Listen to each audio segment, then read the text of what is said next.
Amen. Praise the Lord. Shall we all say praise the Lord? Amen. Glory to God. Glory to God.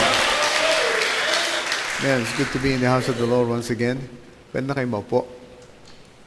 Magandang umaga sa inyo. Sa pangalan ng Panginoon, hallelujah. Gusto kong batiin ng happy birthday si Sister Beth. Nung Thursday, belated happy birthday, Sister Beth Dinarao.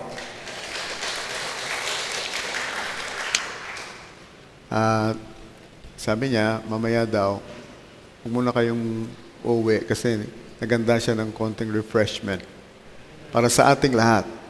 Okay? May pagkain tayo dyan mamaya. Amen?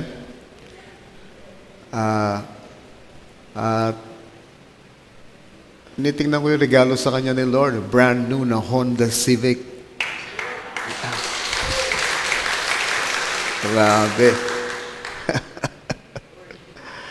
Amen. Praise the Lord. Amen. So we're happy for you, Sister Beth. At dun sa trabaho mo na naging blessing sa pamilya mo over the years. At sa lahat ng taong ginagamit niya para padaluhin ang blessing sa buhay mo. Sana i-bless din sila ng ating Panginoon. At sana mas marami pang birthday ang dumating sa buhay mo habang naghihintay tayo sa pagdating ng ating Panginoon. Amen. Birthday din daw ni Brother Obet, yung ating caretaker dito, bukas. Kaya, amen? Batiin nyo lang yung mga kapatid nating may birthday. Hallelujah. Meron tayong prayer request dito. Una kay Brother Gino, kasi nakakonfine sa hospital si Brother Gino Surima, yung song leader natin. Meron po siyang dengue. Na dengue po siya. So, let us be in prayer for Brother Gino. Masyado nang mababa yung kanyang platelet. Tinitiis niya lang sana at nagpapahinga lang siya sa bahay. Pero kagabi ay tumawag sa amin si Sister Tina, pinsan niya po si Sister Tina, at sinabing inadmit na daw po siya sa hospital. So, let's be in prayer for Brother Gino. Amen? At nabanggit sa akin ni Sister Elvie na si Brother Nelson daw is due for operation. Hindi ko alam kung na-opera na siya. Hindi pa. I-schedule pa lang siya for operation. Open heart surgery daw po ito. No? Nakatulong din sa kanya yung treatment na ginawa sa kanya. Medyo yung blockage from 75% ay naging 25% na lang. Pero kakailanganin pa rin daw na buksan yung open heart surgery si Brother Nelson. At ito po ay isang major surgery. Life-threatening po ito. Kaya hiniling ko na magkaisa tayo para ipanalangin ang mga kapatiran natin na may karamdaman. Amen? Si Brother Eli Gigante ay nakasurvive na po. Andito na siya. Kasama na natin siya nagsisimba. Amen, Brother Eli. Amen. Praise the Lord. Major heart attack din yung nangyari kay Brother Eli. Pero salamat sa Panginoon. Amen. Dininig niya ang mga prayers natin. Di na siya kailangan makonfine pa sa hospital at narito at inirestore ng Panginoon ang kanyang kalusugan. Si Brother Lando, hindi pa natin kasama. Nasa bahay pa rin siya. Sa mga hindi nakakalam, na mild stroke po si Brother Lando. Pero nung huli po namin siyang dalawin at ipag-pray, ay okay na po siya, kailangan na lang pong magpahinga. Amen? Let's continue to pray for Brother Lando para sa kanyang full recovery. Okay, si Brother Boy ay nagpipreach ngayon sa Baras Church. Kasi si Pastor Alan ay nandun ngayon sa Hong Kong. Sa Tuesday, babalik na po siya. At ang report po sa akin, napakaganda daw po ng mga services nila dun sa Hong Kong. Amen? Hallelujah. Amen. Sa Saturday ay anniversary ng San Pablo Church sa Isabela. Nag-invite po si Pastor Rafi Bakud. At kung di ako nagkakamali ay pupunta si Brother Boy. Hindi ko alam kung si Brother Wandy ay pupunta rin. Nag-invite po sila at nag-expect sila na may makakarating sa atin. Ako po, medyo hindi na ako pwede magpunta kasi sa susunod na linggo, aalis na po kami papunta sa Amerika. No? So, sa katapusan, sa July 30, ay Aalis na naman kami ni Sister Chichi for 6 weeks dun po sa Amerika. Okay. Mamaya ay gusto ko lang i-meet yung mga musicians, lahat ng involved sa music, yung projectionist natin at yung mga singers. Gusto ko lang i-meet kasi hindi tayo nagbabanding. Magbanding naman tayo mamaya. Doon tayo siguro sa taas, sa fellowship hall. Siguro kakain muna tayo and then dire-diretso na ang meeting natin doon sa taas, sa fellowship hall. Okay, kung involved kayo sa music, bigyan po ninyo ito ng panahon. Kasi importante po na ma-coordinate natin at ma-organize natin ang gusto yung ating music. Dahil wala po tayong shortage sa mga talents. Ay kanina, tinitingnan ko po yung mga kumakanta. Talaga, ang uhusay ng mga singers at yung mga tumutugtog, ang uhusay ng mga musicians natin dito. Kailangan lang na ma-organize at mag-practice siguro at nang sa ganun ma-develop at ma-refine ang ating music. No? At hindi naman tayo naniniwala na kailangan maganda yung music. Hindi tayo nakafocus dyan. Ang focus natin ay yung word. Can you say amen? Yan ang priority natin. Ang major natin ay yung word. Kahit nga walang music, kahit palakpakan lang tayo dito. Yung 10-string instrument. 10-string instrument. Pwede na di ba? Pwede na tayo manambahan sa ating Panginoon.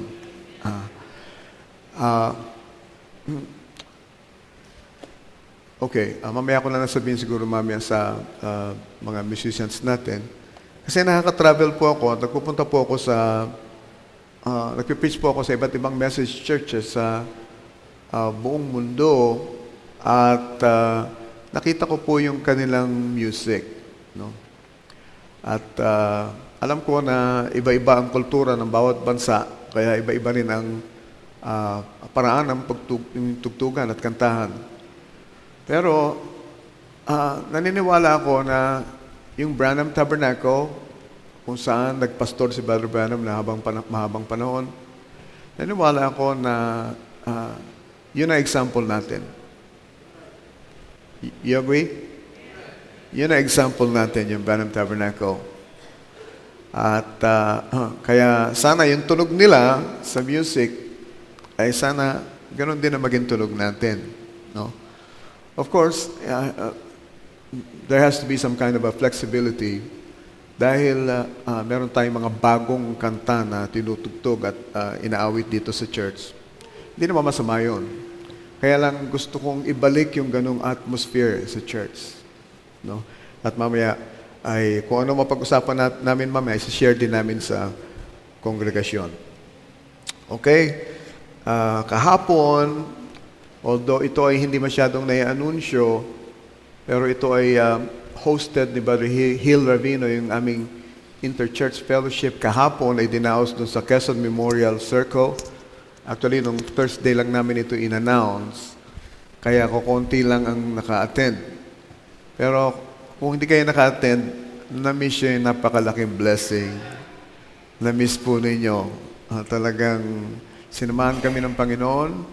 Ang daming churches doon for the first time ay naka-fellowship namin. Mga minister na dati ay hindi namin naka-fellowship. Mga two souls, na iba pa mga doktrina na dating hindi namin nakasama. Ngayon ay kasama namin sa isang napakalayang fellowship kahapon.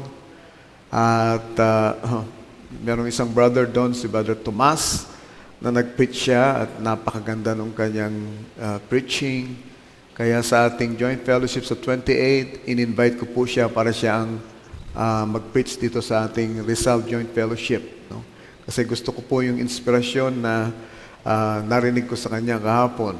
Pagkatapos niya mag-preach, lumapit siya sa akin. Sabi niya, Pastor Ruel, gusto ko lang sabihin sa iyo na yung inspirasyon ng preaching ko ay nakuha ko nung nakinig ako mag-preach sa iyo for the first time. Ang subtitle kasi nung kanyang preaching ay I am my brother's keeper. At yun pala, hindi niya makalimutan yung turo ko na brother's keeper for the first time. Narinig niya po. At sabi niya, nagpapakalalim kami sa doktrina, pero nakalimutan namin itong brotherly kindness. Tama yung sinabi mo, Pastor Ruel, na ang dulo ng stature of a perfect man ay yung capstone ng pyramid. And that is divine love. Pero bago ka makapanik doon sa divine love, kailangan muna meron kang brotherly kindness. At sabi niya, yun ang na-miss namin. Sobrang lalim namin sa doktrina, pero hindi namin kayang mahalin yung kapatid namin. Nagkaiba lang ng konti sa silip namin, sa doktrina, ay ayaw namin siyang ka-fellowship. So we want to thank the Lord for that inspiration. Amen. Kung minsan lang, parang hindi natin masyadong na-appreciate yung mga lumalabas dito sa pulpito. Siguro masyadong tayo nasanay sa ministry ko. Nasanay na yung congregation dito sa ministry ko. Pero yung palang simpleng mensaheng ganon ay napakalakas ng impact sa ibang mga baguhan na bagong nakakarinig ng mga preaching na galing dito. And so, ang advice ko lang, let us make the most of every service. Sabi ni Brother Branham, pag umattend kayo ng church, isipin nyo na huling service nyo na yun. Sabi niya, mababago ang attitude nyo kapag yan ang inyong kaisipan. Amen? At sa umagang ito, inyayahan ko kayong tumayong muli. Nais kong pangusap ang mensaheng Hearing God Speak. Hearing God Speak. Paano ba nating maririnig na nangungusap ang Diyos o nangungusap pa ba siya? Nagsasalita pa ba siya hanggang ngayon? Hallelujah. Dito po sa James chapter 1 verse 19, sabi rito, "Wherefore, my beloved brethren, let every man be swift to hear, slow to speak, and slow to wrath." Itong bilin ni St. James, dapat daw, bawat isa sa atin ay mabilis. Maging mabilis tayong makinig, mabagal tayong magsalita, at mabagal tayong magalit. Kasi kung minsan nagagalit tayo for the wrong reasons sometimes. Nagagalit tayo for no reasons at all. Nagagalit tayo dahil hindi lang natin naiintindihan yung kausap natin. Pero maganda ang payo sa atin dito ni James, kailangan mabilis daw tayong makinig, maging ready tayo palaging makinig, at medyo mabagal tayong magsalita. Kasi ang bibig natin isa lang. Ang tenga natin dalawa. Kaya dapat yung effort natin sa pakikinig ay doble dun sa effort natin sa pagsasalita. I'll read another scripture and then we will start. Deuteronomy chapter 30 verse 20. Sabi dito, "That thou mayest love the Lord thy God, that thou mayest obey His voice, and that thou mayest cleave unto Him. For He is thy life and the strength of thy days, that thou mayest dwell in the land which the Lord sware unto the fathers, to Abraham, to Isaac, and Jacob, to give them." Ito ang mga salita ng ating Panginoon. Lord, samahan mo kami ngayon at binubuksan namin ang aming mga puso't isipan at mangusap ka, Panginoon. Tutuon namin ang aming mga pakinig sa sinasabi ng Espiritu sa iyong iglesia. Sa ngalan ni Jesus. Amen. Mga kaputayong lahat. Okay. Ang Diyos na pinaglilingkuran natin ay isang Diyos na nagsasalita. Amen? Hindi sa kagaya nung Diyos na mga hindi totoong Diyos, mga Diyos-Diyusan. Yung mga Diyos-Diyusan, meron silang mga bibig, ang sabi ng Biblia, meron silang mata, hindi naman nakakita, meron silang bibig, pero hindi naman nakakapagsalita. So it's very ironic na ang Diyos natin na Espiritu, sa masasabi natin, wala siyang bibig. Espiritu siya eh. Wala siyang bibig, pero nagsasalita siya. Amen. At ang tema sa Lumang Tipan ay Kagaya ng nabasa natin, kailangan lang sundin ninyo ang kanyang tinig. Hallelujah. Matuto tayong makinig. Dapat lagi tayong handa na makinig. Nandito tayo sa mundo ngayon na sobra ng ingay. At sa sobrang dami ng naririnig natin, natutunan na natin na mag-shut down tayo, mag-clamp down, kahit gumagana pa rin yung ating auditory nerve o naririnig pa rin natin lahat ng kuluskot at tunog, ang ingay sa paligid natin, ay may harang na yung ang ating understanding. Hindi na natin pinoprocess yung mga tunog na nadidinig natin para ito ay maintindihan natin at pakinabangan natin. Naintindihan niyo yung gusto kong sabihin? Nakasakay ka sa jeep, ang lakas-lakas ng tugtog. Pag nakasakay ako sa jeep, ang lakas-lakas ng tugtog, parang gusto kong sipain yung speaker, parang gusto kong tusukin, parang masira na lang yung speaker. Hindi ko alam kung nakasakay na kayo doon sa ganun jeep. Yung mga patok, kung tawagin, si Brother Romy, patok. Lako, talagang halos babasag yung aking eardrum at hindi ako makapag-isip. Pero natutunan ko na kahit malakas yung tunog ng stereo, na parang wala akong naririnig. Therefore, parang nadidesensitize na yung aking tenga at doon sa ingay sa paligid ko. At ang tingin ko, lahat halos ng tao ay natutunang gumawa ng ganyan. Hindi naman dahil sa ayaw nila ng malakas na rock and roll music, kundi ang karamihan sa tao ngayon kasi ay self-centered. Wala na silang pakialam dun sa kapwa nila. Basta importante, gagawin nila yung kanilang business, yung salesman, hindi importante sa kanya kung ano isasagot mo sa kanya, basta importante sa kanya, mabentahan kanya. Alam ko yan, kasi kabibili ko lang ng kotse.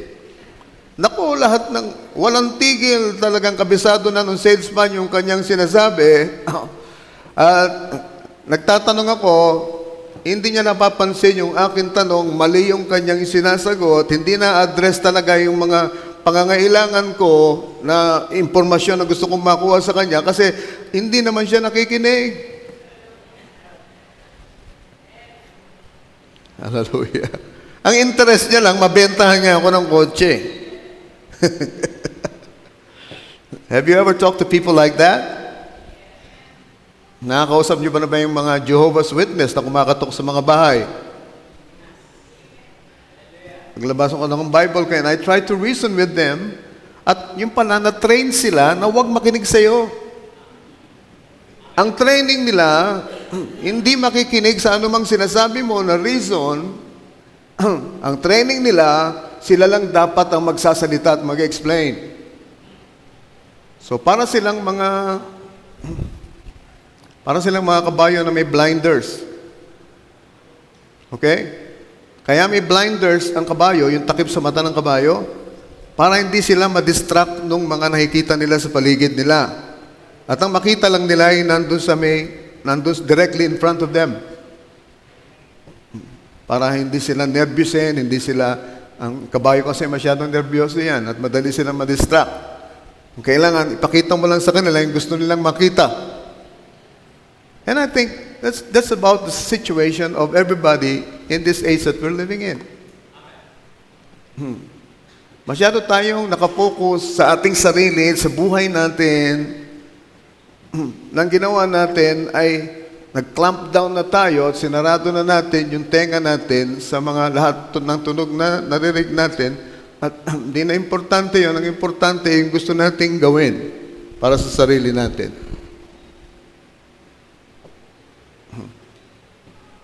Kaya dito sa panahon natin, makakita ka ng mga doktor na akala mo nakikinig sa'yo. Yun pala, ang iniisip niya yung concert mamaya. Habang nakikipag-usap sa'yo, nagre-reseta sa'yo, at bibigyan ka ng gamot, bibigyan ka ng payo, pero hindi niya totoong naramdaman yung sinasabi mo.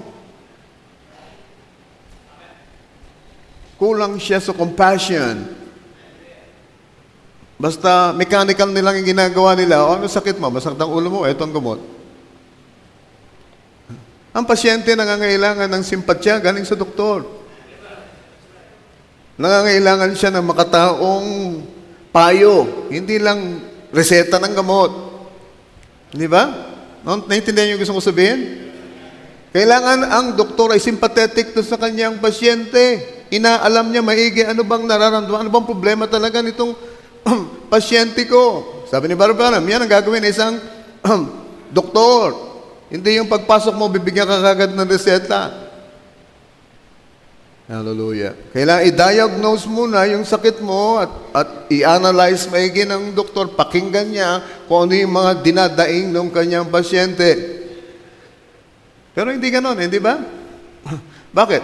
Kahit mga doktor, natuto na sila na huwag makialam sa emosyon ng mga pasyente nila at trabaho lang ang gawin nila.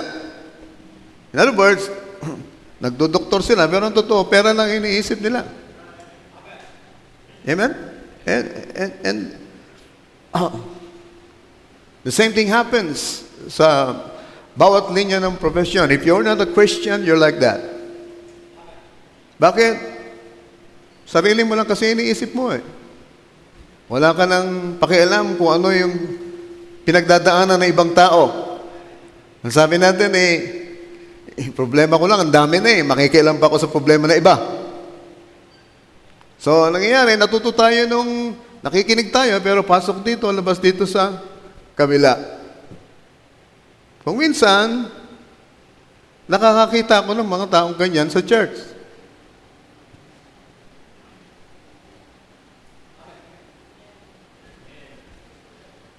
Nakakabinging katahimikan. Hallelujah. Akala mo, nakikinig pa sa'yo, yung pala nag-wonder na iisip nila kung saan. O, alam kong hindi nakikinig kasi may headphone. Nakatusok doon sa cellphone. Alam ko hindi nakikinig kasi nagte-text. Alam ko hindi nakikinig kasi nagbubulungan sila ng katabi niya.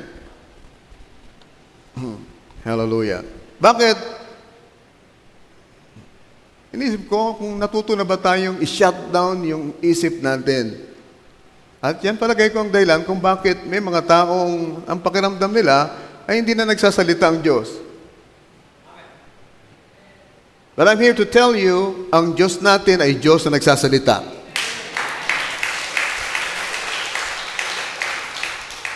Hinihingi niya ang ating pakinig.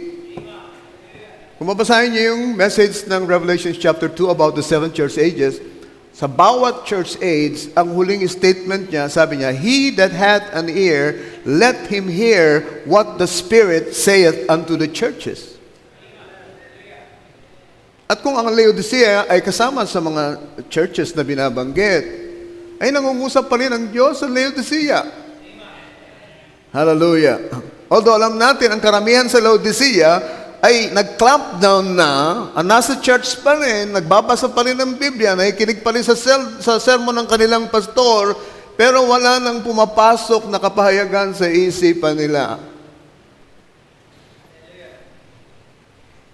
Nalidetect ng kanilang eardrum ang vibration at ang tunog ng boses ng preacher, pero hindi na nagre-rehistro sa kanilang isip. Hallelujah.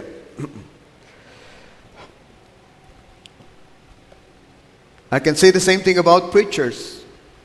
Ang mga preacher kasi, kami sanay kaming pinapakinggan kami. Pero natuto ako na para ka maging epektibong tagapagsalita o communicator o preacher, kailangan mo munang makinig. Kung di mo alam ang problema ng kongregasyon, magpipitch ka ng isang subject na hindi relevant doon sa kongregasyon.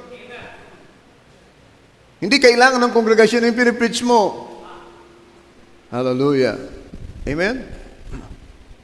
Bakit? Kasi hindi ka marunong makinig. And I have found from my studies that to be a good disciple of the Lord Jesus, kailangan nating matutong makinig. Hindi lang yung gamitin natin yung tenga natin, kundi i-process natin yung kaisipan na nasa likod ng salitang naririnig natin at unawain natin. Unawain natin kung ano yung sinasabi ng kausap natin. Unawain natin kung ano yung sinasabi ng preacher. Hallelujah. Thank you, Lord. Sabi sa Deuteronomy, dito sa Psalms chapter 95, verse 7 and 8.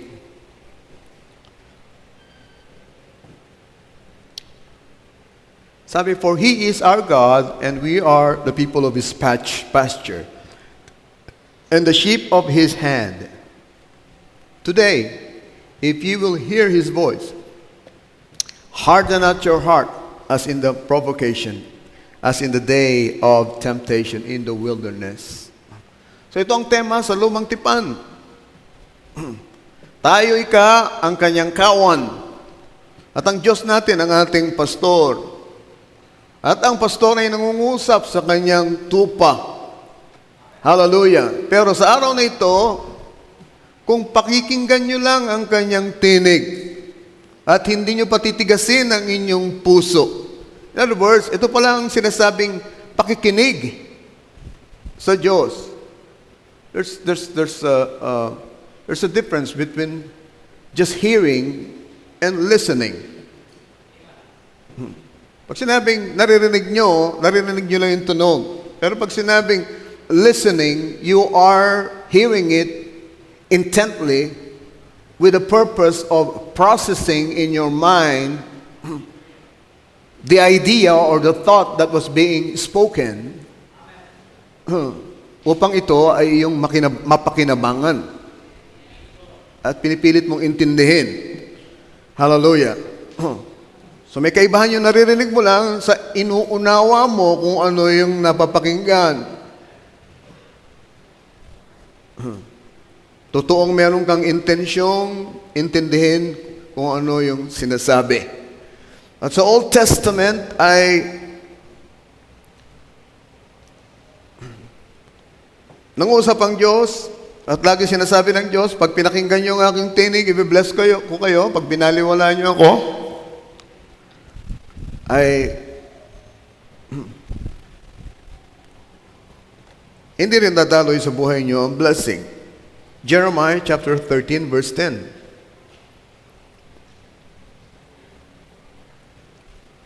Sabi, these evil people which refuse to hear my words, which walk in the imagination of their heart and walk after other gods to serve them and to worship them, shall even be as this girdle which is good for nothing. If you refuse to hear the word of God, sabi dito, matutulad kayo sa sinturon na, in other words, yung sinturon na walang emosyon, walang buhay, walang pag-iisip na kagaya ng tao, it's good for nothing. Hallelujah. If you refuse to hear the word and you just continue on with your own life, your own way of thinking, with the imagination of your own heart, and walk after other gods. Hallelujah. Nakakalungkot ngayon na ang mga edukadong tao, sa Makati, punong-puno ng mga edukadong tao, na ayaw umattend ng Bible study, ayaw maniwala sa Diyos ng Biblia, pero naniniwala sila sa transcendental meditation. Naniniwala sila sa yoga. Naniniwala sila sa positive thinking. Pag lagi ka daw positibo sa pag-iisip mo, kung ano yung iniisip mo, magpositibo ka sa iyong karir, gaganda talaga yung karir mo. At ito ay tinitrace ko yung pinagmulan ng mga ganitong kaisipan at ngayon ay usong-uso yung tinatawag na New Age movement. Sa mga opisina, ang mga tao Masyado sila matalino para maniwala sa Biblia, pero kaya nilang maniwala sa New Age movement. At ang New Age movement, basically, ito ay galing sa teaching ng mga Hindus. At Hinduism ito na nagtuturo ng tinatawag na reincarnation. Kaya daw ganyan ang buhay mo ngayon at marami kang mga problema kasi do sa previous life mo ay siguro meron kang mga masamang ginawa. Tawag na dito ay karma. Siguro kaya ka binubugbog ng asawa mo ngayon, nung previous life mo, ikaw naman ang nambubugbog doon sa asawa mo. Yun ang sinasabi nila. Karma. Kaya ka iniwanan ng asawa mo, siguro sa previous life mo, iniwanan mo naman yung asawa mo. Things like that. Hallelujah. Pero, hindi tayo naniniwala sa reincarnation. Ang Biblia ay walang itinuturong reincarnation. Because ang itinuturo ng Biblia ay resurrection. Hallelujah. At ang incarnation ng Diyos, ibig sabihin, ang Diyos ay nagkatawang tao. Hallelujah. Kung meron tayong matatawag na reincarnation, ito ay ang muling pagkakatawang tao ng Diyos sa katauhan ng bride. Una siya nagkatawang tao sa katauhan ng ating Panginoong Kristo. Ngayon, ay nasa puso na siya ng mga mananampalataya. Amen? Kung kaya, ito lang ang reincarnation alam ko na itinuturo ng Biblia. But it's actually the resurrection of Christ. And now, He's proving Himself. He's proving to all of us that He has risen from the dead. Then nakikita natin siyang kumikilos at gumagawa ng mga himala at nagsasalita sa pamamagitan ng kanyang bride. Mamaya pupunta tayo dyan at di ko ipinapangako matatapos ko ito ngayon kasi kakaunti na yung panahon natin. Hallelujah. So Zechariah chapter 7 verse 13, ang sabi, therefore it comes to pass that as he cried and they would not hear, this is the Lord of hosts crying, speaking with a loud voice, and they would not hear, so they cried, and I would not hear, said the Lord of hosts. Kung hindi ka makikinig sa tinig ng Diyos, pues ang consequence nito, hindi ka rin pakikinggan ng Diyos. Is that all right? Hallelujah. So, importanteng laging bukas ang channel ng ating pandinig sa salita ng Diyos. Hallelujah. Naintindihan natin, ang Diyos ay nangusap siya ng direktahan kay Abraham, sa batang si Samuel, kay Haring Saul. Nangusap siya ng lip to ear, direktahan. Nangusap siya ng direktahan sa mga propeta. Nangusap siya ng direktahan kay propetang Moises. At ang paraan ng pakikipag-usap niya kay Moses, it was a unique way. Walang katulad ang paraan ng pakikipag-usap niya kay Moises. Nagsalita siya sa Exodus 33 verse 11.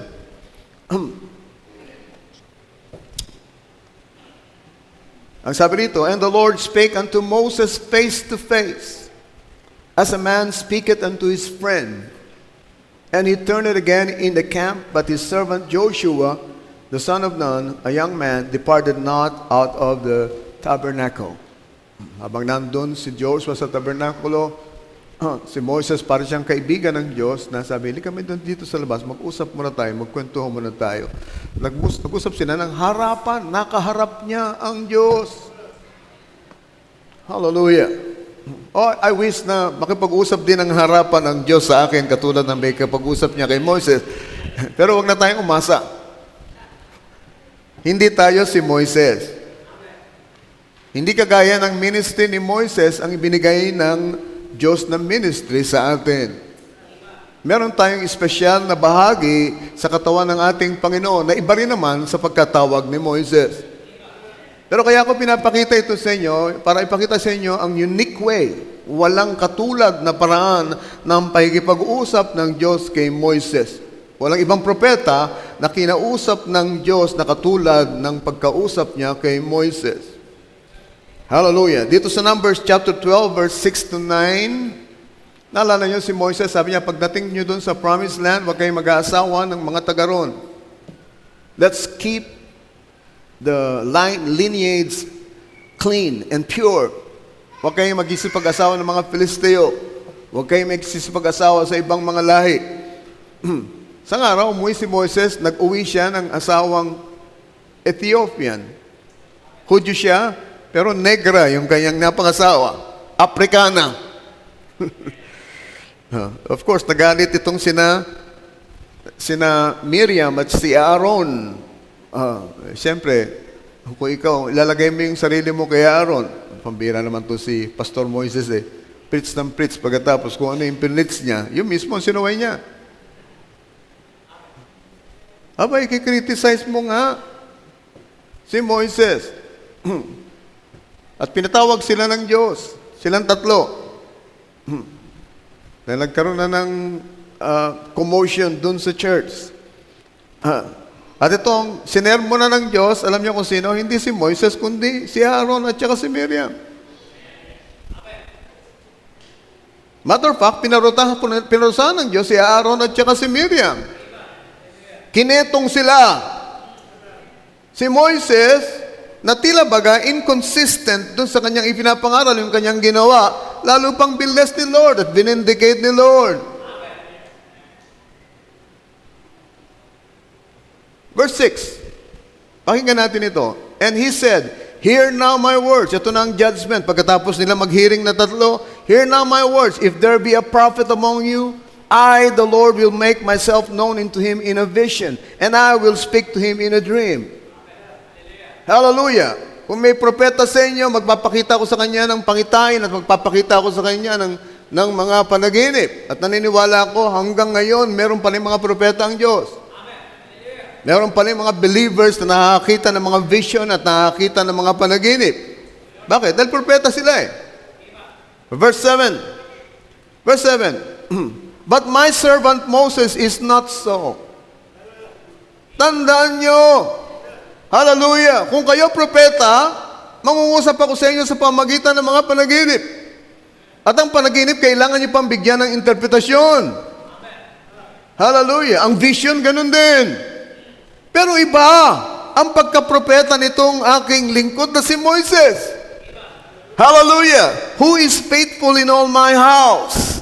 Verse 8, with him I will speak mouth to mouth, even apparently, and not in dark speeches. And the similitude of the Lord shall behold. Wherefore then, were ye not afraid to speak against my servant Moses? Bakit hindi na kayo natakot na magsalita ng masama tungkol sa aking lingkod na si Moises? Bakit? Ano ba ang issue? Nag-asawa si Moises na Africana eh. Itong dahilan kung bakit naging soberbio, naging nag-complain at kinriticize siya nung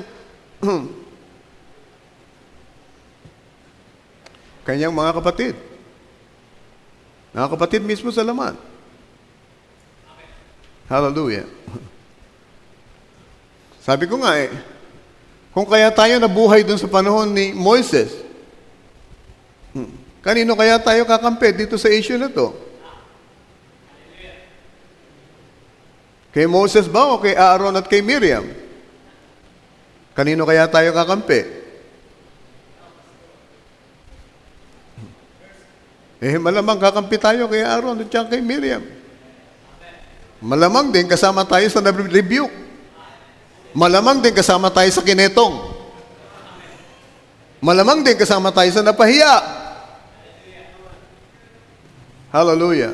Because Aaron and Miriam, they were without understanding.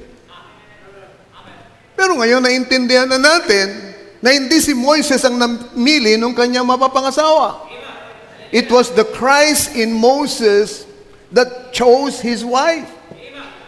Hallelujah! Bakit? Pinapakita dito ng Diyos ang kalagayan niya sa pamamagitan ng kanyang propeta. Dahil si Moses ay tinuring niyang isang matalik na kaibigan. Hallelujah! Kung anong nararamdaman ko, Moses, yun din ay ipaparamdam ko sa iyo. Kung anong gagawin ko, Moses, yun din ang ipapagawa ko sa iyo. Ang pakakasalan kong nobya ay hindi nobyang Hudyo. Ang pakakasalan kong nobya ay nobyang Hintil. Hallelujah! Amen!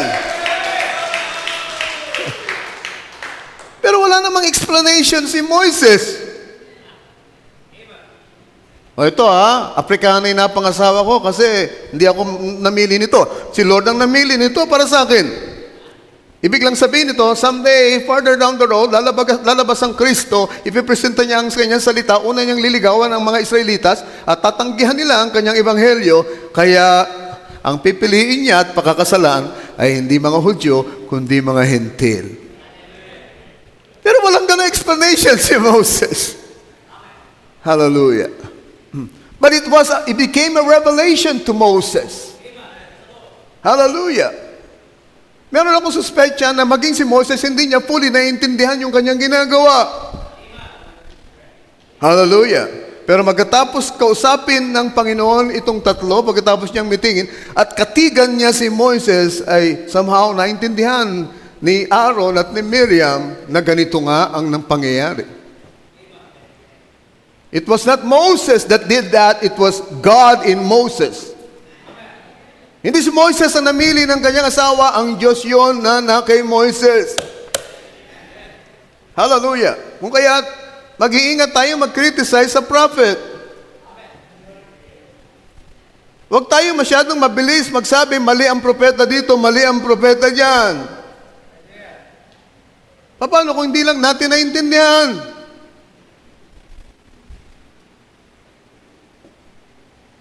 May gusto palang ipagawa ang Diyos sa kanya, at nagsalita siya ng mga bagay-bagay, nagbabasa tayo ng spoken word, nakikinig tayo ng tapes, pero hindi natin naintindihan. Could it be possible? Nangyari sa panahon ni Moises, posibleng mangyari sa panahon natin ngayon. Hallelujah! Pinapakita ko ito sa inyo dahil ang Diyos ngayon ay nangungusap sa atin sa pamamagitan ng kanyang anak. Sabi ng Biblia sa Book of Hebrews, chapter 12, verse 1, kung di ako nagkakamali.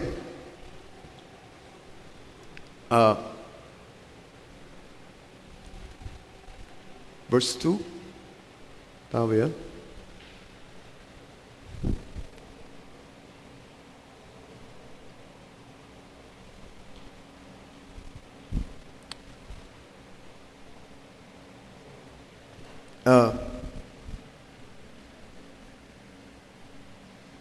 Chapter 4, I'm sorry. No. Chapter 11 pala, verse 2. 11 verse 2.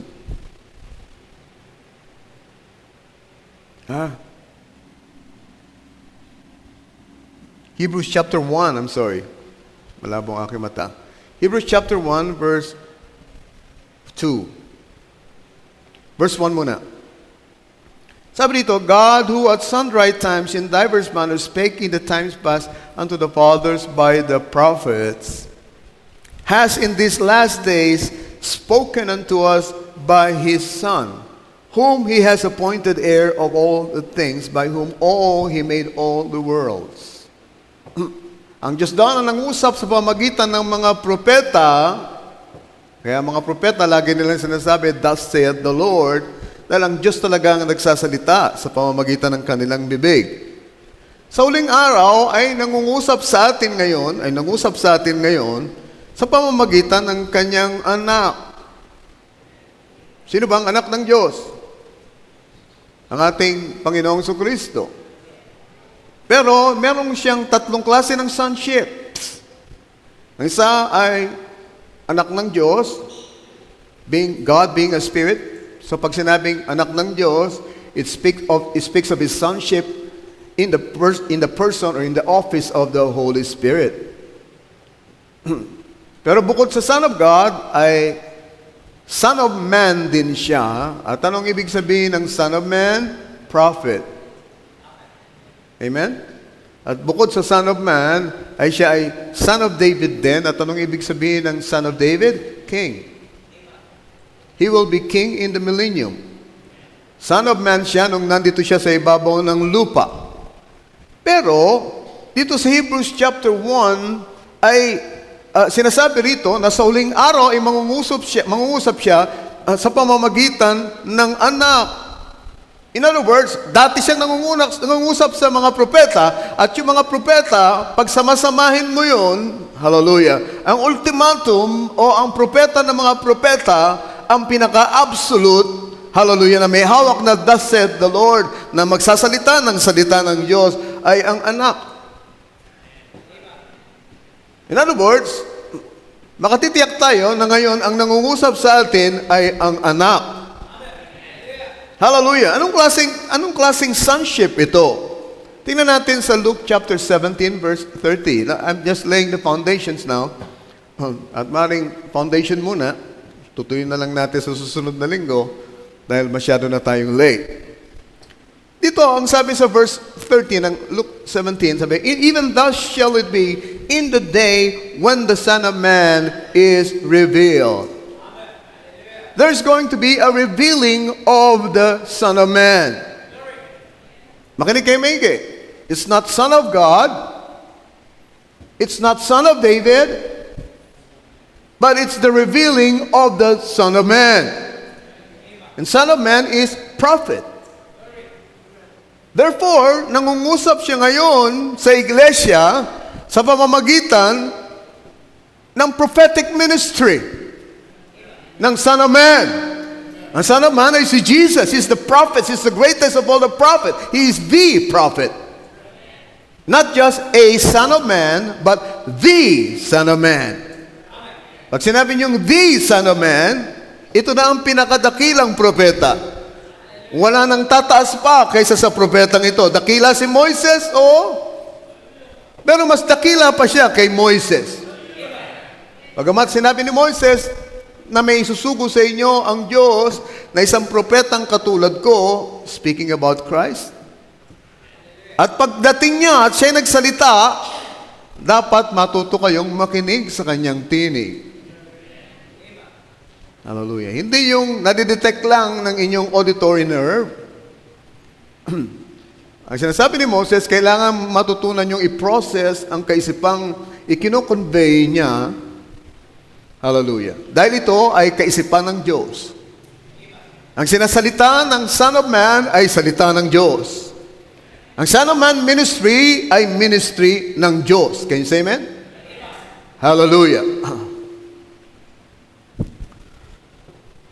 So therefore, ang Matthew chapter 4 verse 4 ang nagsabi sa atin, Matthew 4:4, answered and said, it is written, man shall not live by bread alone, but by every word that proceeded out of the mouth of God. Hindi lang daw tinapay ang kinakain dapat, kundi bawat salitang lumalabas sa bibig ng Diyos. Importanteng malaman natin ang source ng salita, ang bibig ng Diyos. Sino nakakalam na ang mga propeta ay bibig ng Diyos? Hallelujah. Sila ang bibig. Nasa pamamagitan nila ay nagsasalita ang Diyos.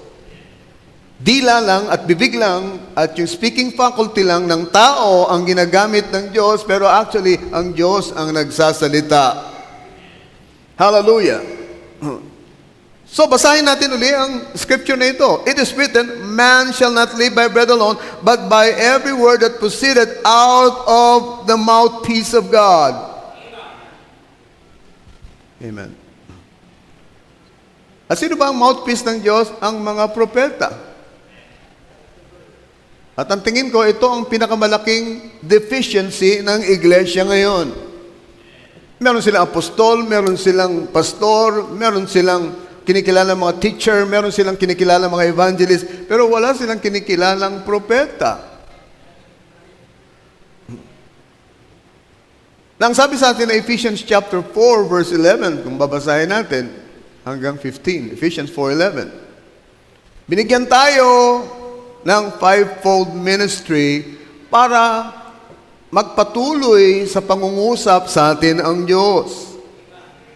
Hallelujah. Apostol, ebangelista, propeta, pastor, at guro. Fivefold ministry na sa pamamagitan nito ngayon ang Diyos ay patuloy na nagsasalita sa mga tao. Hallelujah. Titingnan natin ang quotation ni Brother Branham.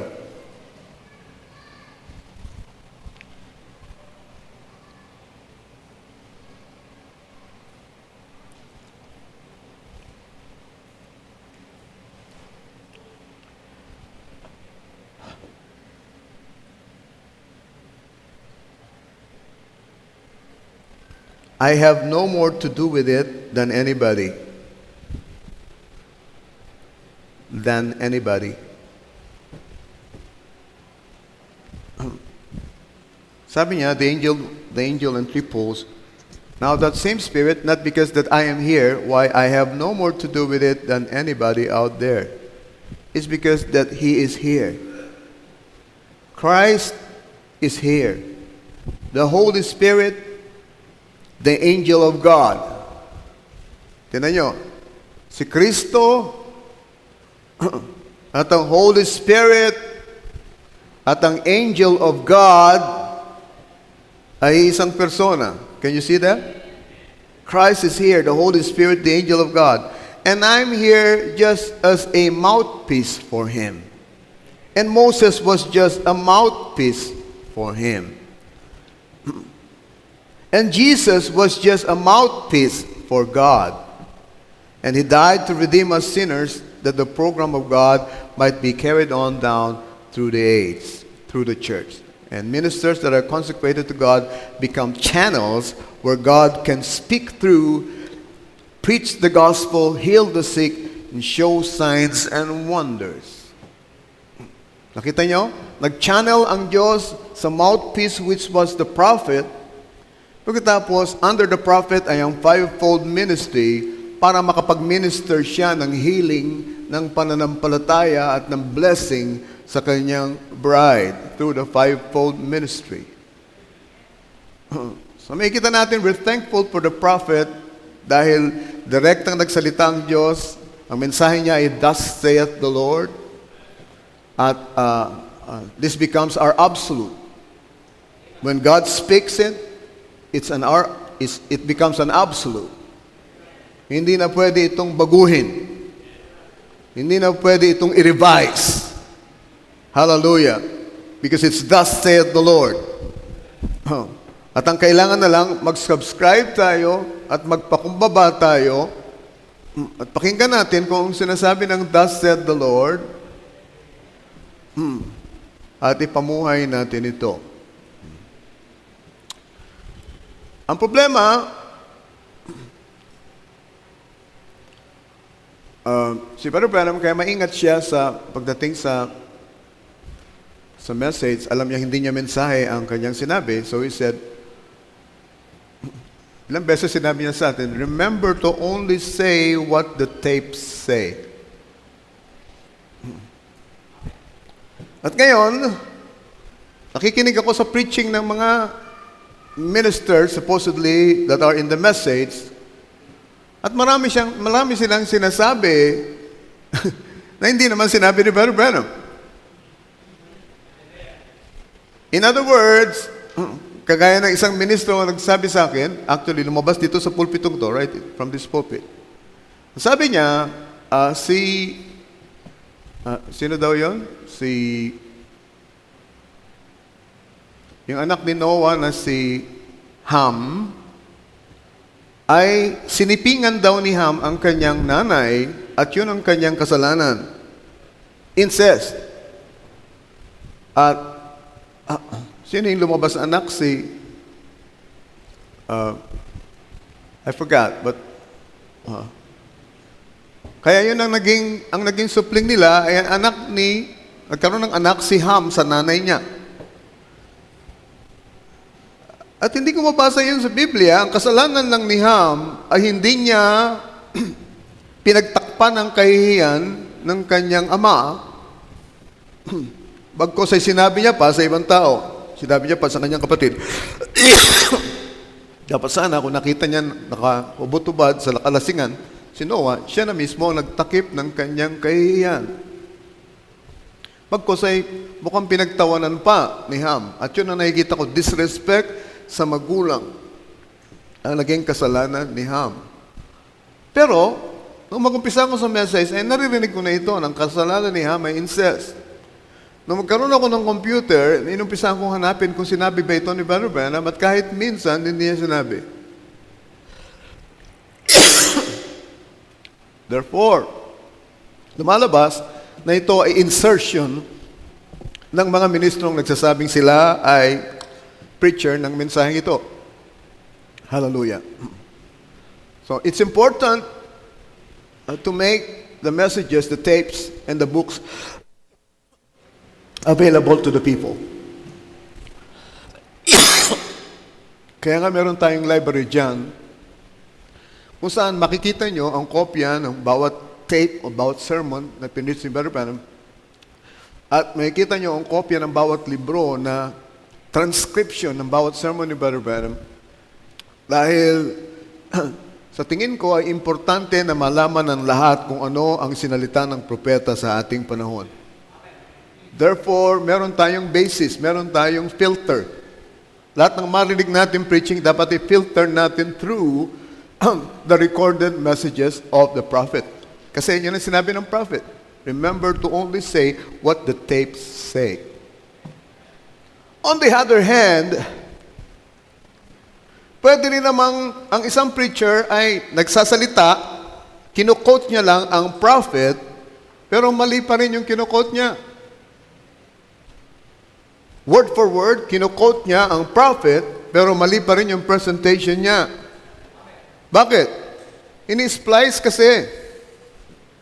Ano ibig sabihin ng splicing? Noong araw na tape pa ang ginagamit sa recording, nagagawa nilang putulin ang isang statement ng prophet, pagkatapos kukunin nila ito sa out of context, kukunin nila sa buong mensahe ng propeta, at pagkatapos puputol na naman sila ng isang bahagi ng mensahe niya, na iba naman ang title, at pagkatapos yung dalawang pinutol na tape ay pagdudugtungin to make Brother Branham say something that he did not actually say. Pero verbatim ba ang pagka-quote nila? Oo, word for word ang pagka-quote nila. Pero kinote ito out of context. Okay? And yet, meron pa rin ibang mga ministro, tama naman ang pagka-quote, pero mali ang understanding. Tama yung tanggap ng auditory nerve nila, pero mali ang understanding. Nanuhan yung gusto ko sabihin? Kaya pwede rin na mag-quote ang isang preacher ng quotation ng prophet, pero mali pa rin yung pinipreach niya. Why? Because it was spoken in a wrong spirit.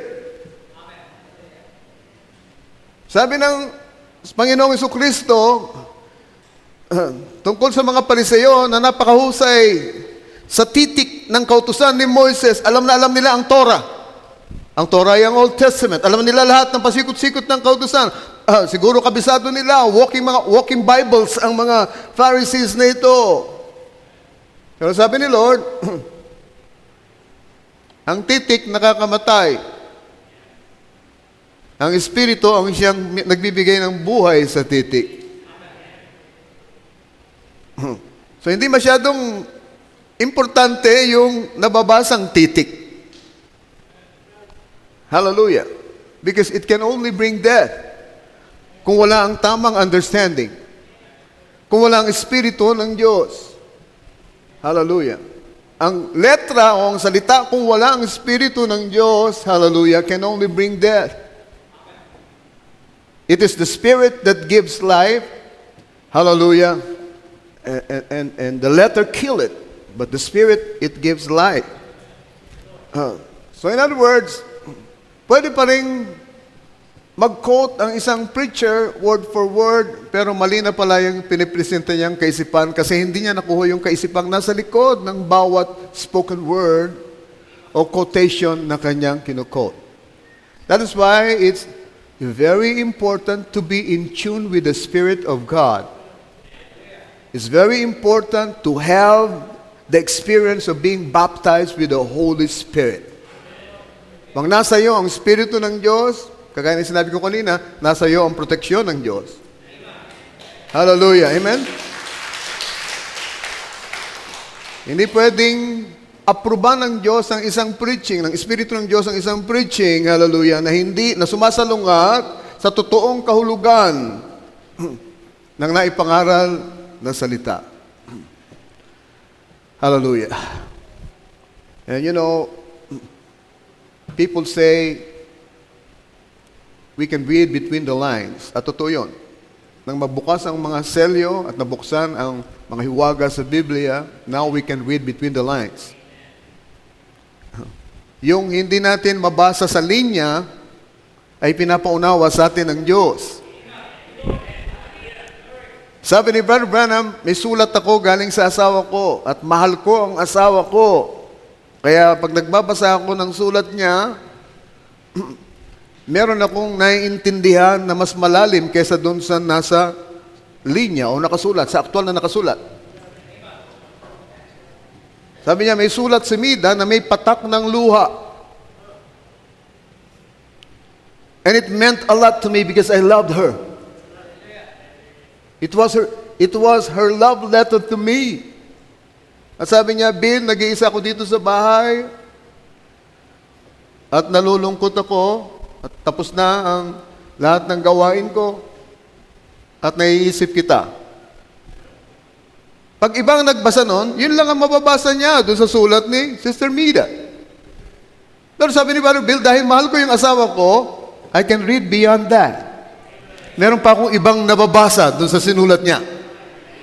And the Bible is God's love letter to us.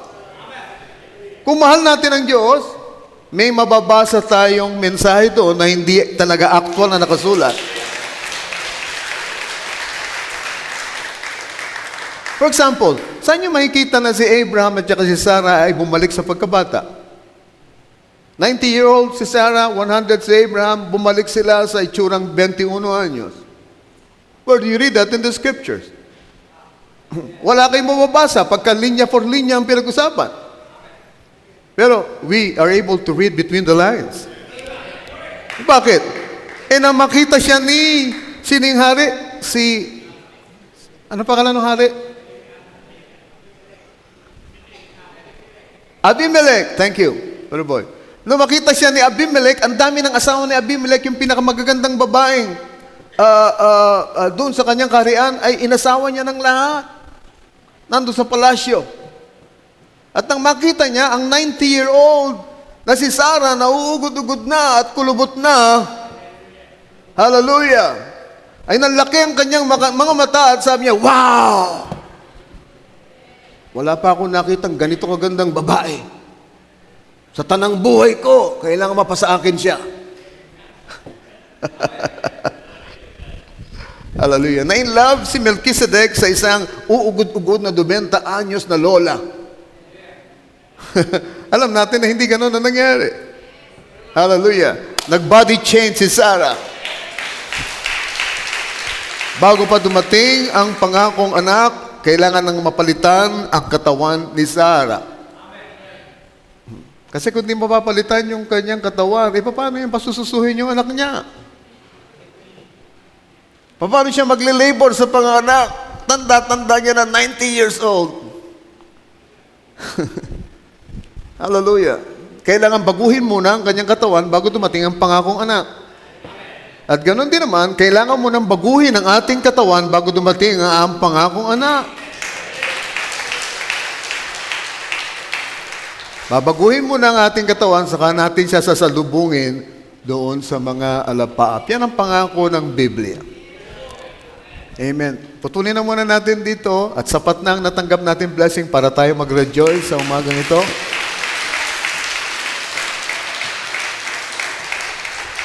Nakakabasa tayo sa pagitan ng linya. Hindi lang yung titik ang nababasa natin. Habang binabasa natin ang titik, habang nakikinig tayo sa mga salitang ipinapangaral ng preacher, ay nangungusap ang Diyos na may akda ng salita. Direkta sa ating puso, direkta sa ating isipan. Sa bawat individual na naririto ngayon, habang iba ay nagka-clamp down, ang alam mo nakikinig pero yung isip nila nandun pala sa labas, ay may mga tao dito, mga individual, na sapong-sapo nila ang Espiritu at yung kaisipan ng Diyos na nasa likod ng bawat salitang na ipapangarap. Hallelujah. Umayo tayong lahat. Awitin natin yung I feel the pull. You believe that God still speaks? He still speaks. Hallelujah. Amen. Sampahin lang natin siya sandali. Di bali nang medyo late tayong magtapos ngayon. May magpapakain naman. Thank you, Sister Beth. Hallelujah. At pagkatapos kumain, ay pumunta tayo dun sa taas, yung mga involved sa music, at magkakaroon lang tayo ng special meeting. At night I lay in bed and I begin to cry, and my mind just fails to know exactly why. I can't explain with tongue or pen the Spirit groaning deep within. It must be God here in my soul, 'cause I feel the pull. I feel the I hear the call, and I know His Spirit moving me to give my all. He speaks to me. Hallelujah. And I agree.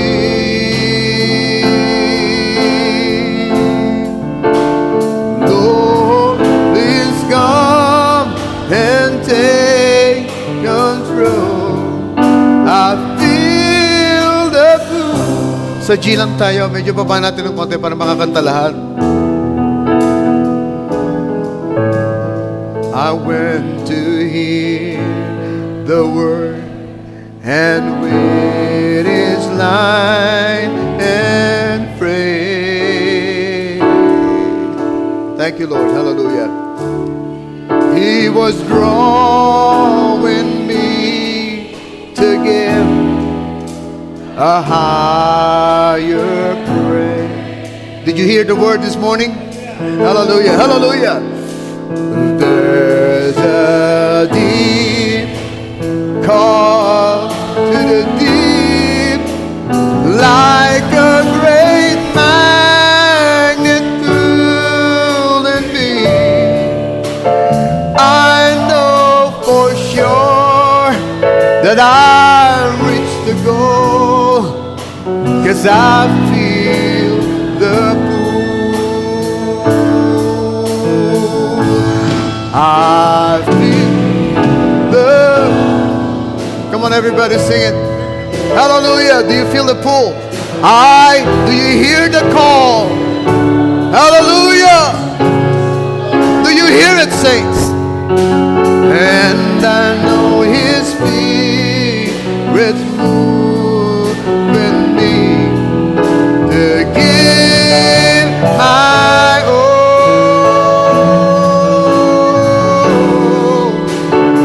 Speak to me. Hallelujah. Thank you, Jesus. Hallelujah. And I agree. And I agree.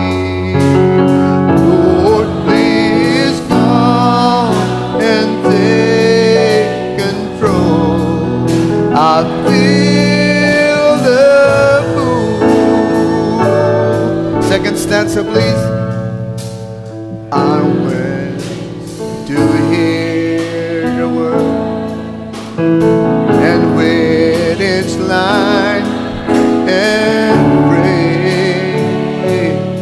Hallelujah. Thank you, Lord. Hallelujah. He was drawing me to give a higher praise. Hallelujah. There's a deep call to the deep, like a great magnet pulling me. I know for sure that I reach the goal, 'cause I feel the pull. Everybody sing now. I feel the. Let's worship Him now. Hallelujah. I hear the call. I hear the call. And I know His Spirit moving me to give my all. He speaks to me. Come speak to everyone, Lord. Speak to every individual, Lord. Hallelujah. Speak to every heart, Father. Hallelujah, Lord Jesus. Lord, please come and take control. I feel the move.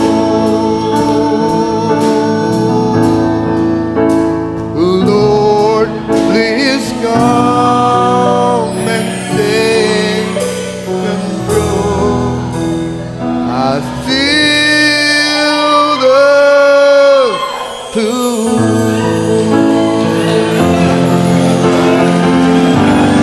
Hallelujah. Hallelujah. Hallelujah, Jesus.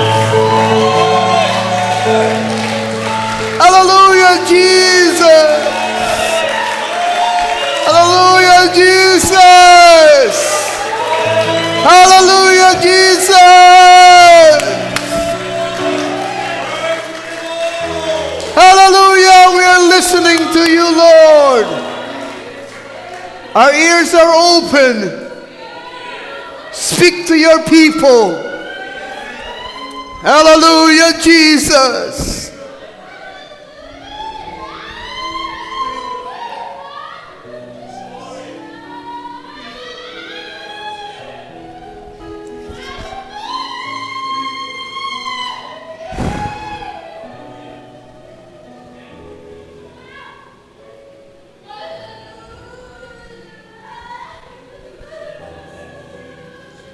Dear Jesus, we humble ourselves before you, Lord.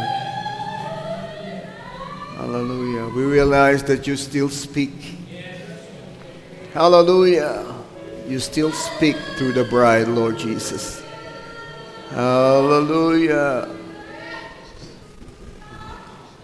Mga anak rito, Lord, na nangangailangan ng direksyon mula sa iyo. Hallelujah. Nawa ang salita mo, Panginoon, ang maging gabay namin sa buhay na ito. Hallelujah. Upang huwag kaming magkamali sa aming mga pagpapasya. Hallelujah. Huwag nawa kaming magkamali, Panginoon, sa kung anong espiritong papapasukin namin sa aming mga isipan, sa aming mga tahanan, sa aming iglesia, Panginoon. Selyuhan mo ang iglesyang ito upang walang anumang makapasok, Panginoon, na hindi bahagi ng iyong salita. Espiritong mapanggulo, espiritu ng confusion, anumang seed of discrepancy, Panginoon, wag mo hayaan na makapasok sa iglesyang ito, Panginoon. Manatili namang dalisay ang aming pananampalatay sa dalisay na salita mo, Panginoon. Hallelujah, hallelujah. Lord, naisip namin si Barugino ngayon, Lord. Nandun siya sa hospital. Ipuin mo siya, Lord Jesus. Ibangon mo siya mula sa banig ng karamdaman, Lord. Mas makapangyarihan ang iyong salita at ang iyong Espiritu Santo kaysa sa kapangyarihan ng dengue na yon, Lord Jesus, na pilit gumugupo sa katawan ng aming kapatid. We pray as a body, hallelujah, raise our brother Gino up from his sick bed. Ganon din ang dalangin namin para kay Brother Nelson, Lord, na naharap sa isang major operation, Lord Jesus. Tinataas namin siya sa iyo, Lord. Ingatan mo po siya. Hallelujah. Ingatan mo po si Brother Nelson, Lord. At gayon mo mabilis ang kanyang recovery, Lord Jesus. Hallelujah. Tinataas din namin sa iyo si Sister Beth, Lord. Nagpapasalamat sa iyo dahil sa kaarawan na idinaos niya nung nakaraang Huwebes, Panginoon. At dahil sa trabaho niya, at dahil sa lahat ng blessing, Panginoon, na pinadadaloy mo tungo sa kanyang buhay, ng kanyang sambahayan. May you bless her, Lord. Hallelujah. Ngayon, Panginoon, inaalay din namin sa iyo, Lord, ang kotse na binigay mo sa kanya, Lord. Nawa ito'y magamit sa iyong kalwalhatian, Panginoon. Hallelujah. Magamit ni Sister Beth sa kanyang trabaho. Hallelujah. At nang sa ganun na maging efficient siya, Lord, sa kanyang ginagampan ng responsibilidad dun sa kumpanya. At magamit din nawa ito, Lord, sa gawain, Panginoon, upang maabot ang mga naliligaw na kaluluwa. Hallelujah. Maraming salamat sa iyo, Lord, sa araw na ito, na nag-usap ka sa pamamagitan ng iyong lingkod, nag-usap ka sa pamamagitan ng iyong banal na Espiritu Santo, banal na Espiritu. At patuloy ka nangungusap sa iyong iglesia sa araw na ito. Salamat po, mapasa iyo ang lahat ng kapurihan at pasasalamat, pagsamba. Sa ngalan naming Panginoong Kristo, ito pong aming samantalangin. Lahat tayo magsabi ng Amen. Amen. Praise the Lord. Brother Henry, I feel the pull